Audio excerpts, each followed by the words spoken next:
I'm a personal trainer at a 24-hour gym. I found out why the night shift clients lose weight so fast. If you've worked in the fitness industry as long as I have, you eventually learn to hate the calendar. January 2nd marks the beginning of the migration of repentant souls.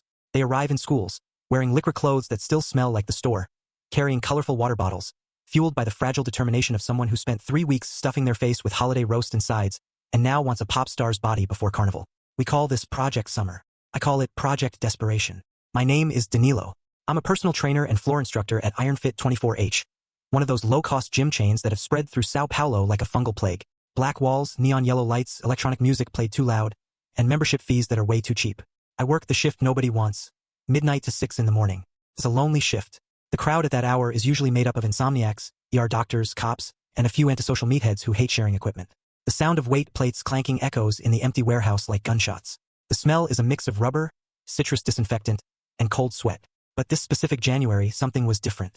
It started with Mariana. Mariana had been a regular student on my shift for about 6 months. A nurse, 30-something, slightly overweight. She was always nice, the type who brings coffee for the instructor and chats about TV shows between sets on the leg press.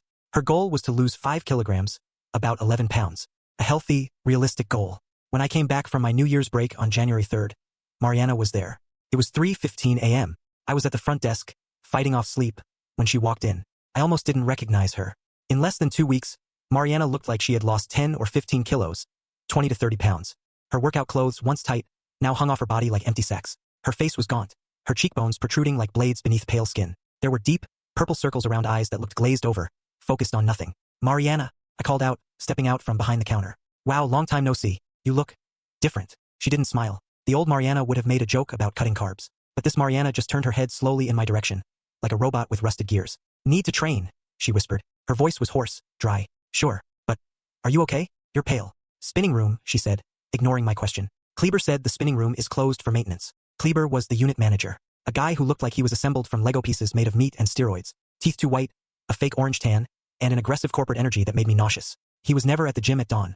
His shift was strictly 9 to 5. "Is Kleber here?" I asked, confused. Mariana didn't answer. She marched toward the back of the gym, where the bike room was located. It was a closed room with soundproofing and glass windows which, I noticed now, had been covered with brown butcher paper from the inside. "Maintenance," read a crooked sign on the door. Mariana typed a code into the keypad on the door. The light turned green. She went in. A blast of hot air escaped the room before the door closed. Hot and humid, and with a strange smell. It didn't smell like sweat. I went back to the counter uneasy. Over the next few nights, the pattern repeated. And it got worse. It wasn't just Mariana. I started noticing a group. There were about 10 of them. Men and women, varying ages.